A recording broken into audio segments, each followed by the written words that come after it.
Hello les comicsophiles, j'espère que ça va bien. En tout cas moi ça va encore une fois super. Parce qu'aujourd'hui je vais vous parler de l'omnibus Dark Phoenix de Monsieur Chris Claremont, excusez-moi, et de Monsieur Byrne et de Cockrum bien sûr. À ne pas oublier. Donc Claremont s'occupe de l'histoire, Byrne c'est du dessin et Cockrum j'imagine que c'est les inks, les couleurs plutôt. Donc voilà, c'est un omnibus assez petit, dirait-on, parce qu'il ne fait que 600, allez dans les 600 pages. Donc voici pour la tranche, Dark Phoenix avec ici Mrs. Grey, Jean Grey avec son costume de phénix, tout en splendeur. Ici, j'aime bien l'effet brûlé autour, c'est très sympa. Et là, bien sûr, toutes les issues qu'il contient. Alors, c'est un prix de base de 100$. Bon, bien sûr, je ne l'ai pas eu à ce prix-là, hein, c'est évident. Parce que je n'achète pas 600 pages de comics pour 100$. Aucun sens. Donc, voilà pour toutes les issues qu'il contient. Comme vous voyez, il n'en contient pas des masses, mais il contient l'essentiel de l'histoire de Dark Phoenix. Donc, bon, pour vous avouer, ça fait super longtemps que je l'ai lu. Je vais essayer de me remémorer un peu toutes ces issues. Bon, là, pour ceux que ça intéresse, ici, on voit toutes les issues qu'il contient. Voilà. Stop. Voilà pour ceci. Mais l'effet brûlé autour est très sympa. Très sympa. Alors, d'habitude, j'effeuille déjà les omnibus. On va dire que j'enlève déjà le Dust Jacket. Mais ici, je vais faire autrement parce que c'est quand même assez satisfaisant. Surtout pour moi de le faire. Voilà. Hop. Voilà pour la Dust. Donc la Dust, hein, vous l'avez déjà vu. Ici, hein, les petits mots classiques à l'intérieur des pages. Encore l'effet brûlé ici, très sympa. Ici, Cyclope avec Jean Grey dans les bras, bien sûr, son grand amour. Voilà pour la Dust Jacket. Voici pour la hardcover. Elle est très sympa, hein, comme vous pouvez le voir, hein, c'est un phénix. Ni plus ni moins. Ici, si je l'ouvre en entier, voilà, on a toute la splendeur du phénix. Ici, là, avec ses pattes, ses grosses griffes. Ici, c'est aussi ses griffes, j'imagine, je pense bien. Et bien sûr, ici, toute sa tête. Voilà, pour ce qui est de la hardcover. Alors maintenant, plongeons un petit peu dans ce livre. Alors oui, l'intérieur est violet. C'est très sympa, hein. C'est rare qu'ils changent les couleurs quand même à l'intérieur. Voilà. Je parle surtout de DC, Marvel, ils aiment bien en fait surtout, mais là, cette couleur violette est très sympa et c'est la première fois c'est la première fois et la seule fois que je l'ai vu dans un omnibus pour l'instant. Donc là, dans la partie content. Donc là on voit vraiment que ça part vraiment du début en X-Men 97, c'est vraiment le tout début en 76. C'est du très vieux. Enfin du vieux, très vieux. Je m'entends, bien sûr. Ah, c'est sympa aussi, il y a du What If. J'adore les What If dans les comics. Voilà, alors, tout commence dans l'Empire Shi'ar. Très sympa, tout ce qui est dans l'espace. Là, il se bat contre Eric le Rouge. Cyclope. Où est Jean Grey? Ah ben elle est ici. Si je ne fais pas erreur. Ouais, c'est ça. Bon, elle est complètement amorphe, hein, elle a dû recevoir un coup. Ah. Monsieur Cypher. Ah, pardon, je ne me rappelle plus. Je ne me rappelle plus de son nom. Il va sûrement revenir là. Mais Banshee, voilà, Banshee. Monsieur Banshee. Vous l'avez sûrement vu dans les X-Men qui sont sortis au cinéma récemment. X-Men, commencement, tout ça. C'est cette personne qui crie, qui a des cordes vocales ultra puissantes et qui émet des ultrasons. Voilà. Storm. qui est la leaduse, on va dire, pour le moment. Enfin, une des grandes leadeuses de l'équipe X-Men. Death Star Rising, voilà. On les voit tous dans l'espace ici. Alors comme vous avez pu le constater, hein, ça va commencer ça commence directement fort. Directement des combats. On va dire dans X-Men c'est assez classique, hein, et des combats assez constants. C'est ce qu'on cherche aussi et c'est ce qu'on aime. Je veux dire. Un Havok qui devient fou. Qui attaque Colossus.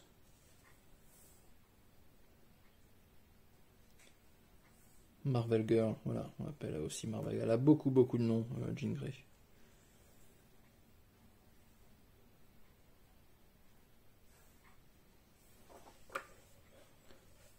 Ah, ouh, ça c'est un instant très intense. Quand Jean Grey devient Phoenix. Issue mythique. Je vais juste essayer de vous montrer. Bon, là on voit que en fait, la petite histoire, ils sont bloqués. Enfin, ils sont dans l'espace et pour rentrer de nouveau dans l'atmosphère, ils utilisent ce joli petit appareil. Par contre, il y a une grosse éruption volcanique, enfin éruption solaire qui arrive chez eux. Enfin, ils ne savent même pas ce que c'est. Et voilà, on voit Jean Grey qui apprend ici en fait en 2 secondes à savoir piloter cet engin. Voilà, le problème c'est qu'il faut qu'ils rentrent chez eux, mais il y a des gros vents solaires et ils ne survivront pas. Ils peuvent survivre, mais il faut qu'ils aillent tous dans la soute car elle est assez protégée. Mais bien sûr, tous les équipements sont HS et une personne est obligée de conduire cet appareil. Et c'est Jean Grey qui va s'en occuper. Bon, on voit qu'ils arrivent. Sains et saufs, je dirais pas, mais ils arrivent au moins sur Terre. On ne sait pas encore ce qui est arrivé à Jean Grey. Voilà, ici, je crois que c'est là. Voilà, ici. La scène mythique. On apprendra plus tard ce qui est vraiment arrivé dans le vaisseau pendant cet amérissage. Avant cet amérissage. Quand Jean Grey a traversé le vent solaire. Enfin, plutôt la force Phoenix, on va l'appeler comme ça maintenant. Parce que c'est vraiment comme ça qu'elle s'appelle. Voilà, ici elle émerge complètement transformée en Phoenix. Voilà, ici, bon, on voit tous les ennemis classiques de X-Men. Hein. Juggernaut ici, que j'adore. Storm. Plus tard, Storm va entre guillemets, voilà, super move de Colossus, très agile hein, pour son poids et ses articulations en métal. On va pas avoir beaucoup de rouille celui-là. Voilà, bon, il passe à travers les murs, mais de toute façon il sent rien. C'est Colossus. Voilà, on voit Banshee ici qui se bat encore une fois contre Magneto. Très stylé ta coupe. Voilà. Très bien. Assez sympa les personnages. Ouais, c'est un polymorphe ou un métamorphe, ou je ne sais plus comment il l'appelle. Très utile son pouvoir. C'est une 4 fantastique. Ouais, le super costume de Wolverine en mode sauvage. Il est sympa aussi. Un gardien, comme il le dit si bien. Ah, et là je crois que c'est le moment où Banshee se fait éclater la gorge. Et il ne va plus jamais être le même.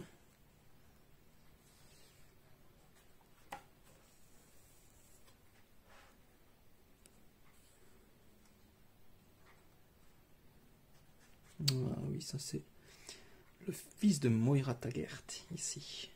C'est un mutant. Et il a un pouvoir très spécial.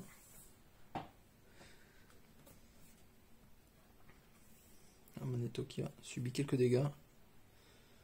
Entre temps, Phoenix, bien sûr, n'arrive toujours pas à contrôler ses pouvoirs. Elle a un peu de mal et on va dire que la partie... pardon pour le mouvement, j'espère que ça n'a pas donné envie de vomir. Désolé pour ça. Voilà, ça c'est le résultat du fils de Mac Taggart qui prend possession d'un corps et qui s'en va. En fait, il draine les énergies vitales hein, jusqu'à ce qu'il n'y en ait plus et après il est obligé de changer de corps. Havok, voilà. Oh, qu'est-ce que c'est que ça? Mouche. Avoc, hein. Le frère de Cyclope, pour ceux qui ne savent pas.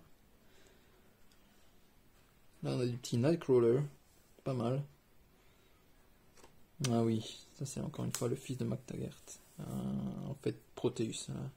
Il s'appelle Proteus. Il arrive à changer la réalité. C'est très très puissant comme pouvoir. Voilà, c'est complètement difforme. Et ils ne savent plus où ils sont. Bon, au final, hein, la plupart du temps, c'est dans toute cette trame, c'est Phoenix qui arrive. On peut l'appeler Jean Grey parce que Jean Grey est de moins en moins présente dans son corps. C'est plus le Phoenix qui prend possession d'elle.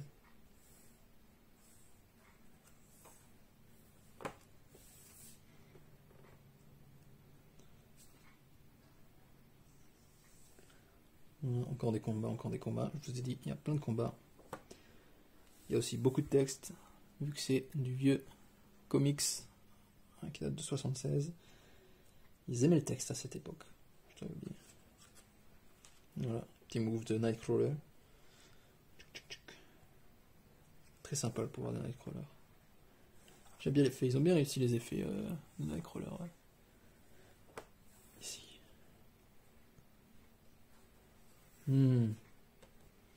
Black Queen. Ils ont envie que Black Queen les rejoigne, et Black Queen c'est elle, et ce n'est autre que Jean Grey, si vous ne l'avez pas reconnu. Et là c'est aussi lui, voilà, c'est aussi un mutant, on va dire. Ils ont tous été capturés par une espèce d'organisme de méchants, on va les appeler comme ça. Ah, vous voyez ici, là il est passé en mode Dark Phoenix. Donc c'est Phoenix mais en mode encore plus méchant. Je vais juste faire une petite comparaison avec le mode normal. Voilà, Jean Grey en mode Phoenix, tout gentil, on va dire ça. On va dire ça comme ça. Et là, Jean Grey en mode complètement vénère et complètement dark. Voilà, à partir de ce moment-là, voilà, c'est d'ici que vient la couverture. Voilà, reconnaissez ici. Toute cette partie-là a été prise pour la couverture du hardcover.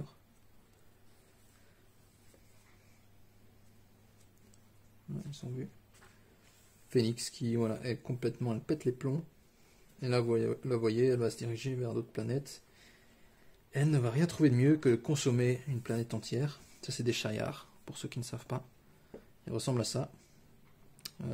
Professeur Xavier est en contact avec la princesse, justement, Shi'ar.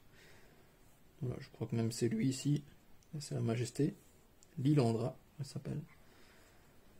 Là, vous voyez, Phoenix pète complètement les plombs. Voilà, là, elle attaque le vaisseau Shi'ar. Bon, bah, autant dire qu'il ne reste plus rien d'eux. Et comme je vous ai dit, elle n'a rien fait de mieux que de consommer une planète entière. Avec ses habitants, bien sûr. Enfin, c'est plus nourri du cœur, je crois, de la planète. Et bon, ben, dommages collatéraux. Des millions ou des milliards, je crois, d'habitants sont morts. Voilà, toute l'équipe, ils ont l'air tous apeurés. Colossus en mode normal. Assez rare. Voilà, donc les Shi'ar, voilà, Jean Grey a bien sûr des moments de lucidité.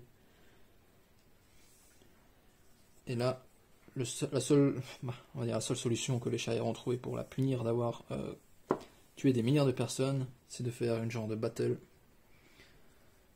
Enfin, c'est plus le professeur Xavier qui a eu l'idée de contrecarrer l'idée des Shi'ar. À la place de la condamner, eh ben, de faire une battle, ça, sur la Lune. Je crois que j'ai déjà passé en plus. Oups. Ah, ici, Kitty Pryde, pour ceux qui connaissent. Shadowcat, comme on l'appelle. Un Watcher. Voilà, bon là, Xavier qui essaie de rentrer en communication dans Jean Grey. Pas physiquement, bien sûr, ça serait trop... c'est trop pervers, pardon. Voilà. Voilà, super. Double size issue. Pour que ça se vende, là c'est justement la cover. Donc là on a un Watcher. Hein. Toujours la même tête, super grand avec une grosse tête. C'est ce à quoi il ressemble. Voilà, ici comme vous voyez. Ils vont se battre sur la Lune. Je vais sûrement déjà passer. Moi je vais pas retourner en arrière, ça n'a pas intérêt. Là, ici, c'est des petites love stories. Bah, dessin très minimaliste, hein. Ça c'est des bonus, hein, si je ne fais pas erreur. Ah, celle-ci elle est sympa. C'est tout ce qui se passe au moment où. Voilà, c'est justement quand Jean Grey rencontre le phénix, l'essence du phénix. Voilà, on voit que son corps est complètement désintégré, irradié jusqu'à l'os, et le phénix va lui rendre un autre corps, bien sûr. Voilà, complètement, elle peut pas vivre comme ça, complètement décédée. Hein. Elle l'a mis dans une sorte de stase, et hop, elle l'a reconstruit, de A à Z. C'est que des bonus. Hein. Petit maillot de bain, pour les pervers.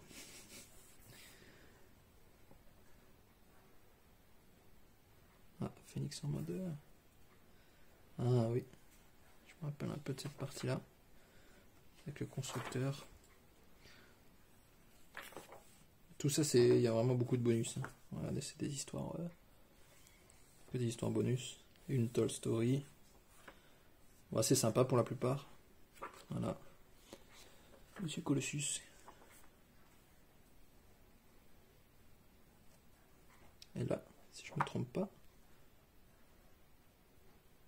Non, on n'est pas retourné. Non, voilà, là on est reparti. Il y avait des bonus entre temps. Et là, ils finissent par se... Eh ben... par s'entretuer sur la planète... Sur la Lune, en fait. C'est ça, sur la Lune. On le reconnaissez ici, peut-être. Ou pas. Et là, je vais pas vous montrer l'image... Si je la trouve, en fait... Jean Grey va se sacrifier, justement. Voilà, beaucoup de bonus, là, sur la fin. Une petite histoire avec Galactus, pas mal. Où elle le défonce complètement. Voilà, une petite histoire, beaucoup de texte. Ah, ça c'est sympa aussi. Classic issue. Très sympa, vous avez sûrement vu ça. Celle-ci et celle-ci sont très connues. Voilà. Je vais peut-être essayer de vous montrer juste au moment où... Ah non, c'est ici. Hein. Non, elle fait croire en fait à Scott, je crois là. Nightcrawler qui se prend un coup. La bête qui a les cheveux hérissés. Bon, c'est pas grave. Je trouverai une autre fois. Ah, dessin très stylé aussi. Là, ils sont dans l'océan. Voilà. On va juste essayer de vous retrouver quand même. Vite fait si j'arrive. Désolé pour l'attente. Non. Bon, ça sera pas pour aujourd'hui. Ah voilà. Ça. Hop, power. Jean Grey qui... Bon, c'est vraiment à la page 500, il reste encore 150 pages facilement. Voilà. Bon, on va finir là-dessus. Hein. Jean Grey qui se sacrifie. Rassurez-vous. Bah, je ne dirais pas qu'elle est morte, ni qu'elle est vivante. Je dirais juste qu'à ce point de l'histoire, elle s'est sacrifiée. Et qu'il faut lire la suite pour savoir ce qui se passe. Mais comme dit, tout ça, 150 pages, ce n'est que du bonus. Voilà pour ce soir, j'espère que ça vous a plu. N'hésitez pas à vous abonner, à pousser sur le petit bouton bleu. Et n'oubliez pas, surtout, lisez, continuez de lire. Allez, ciao ciao, à la prochaine.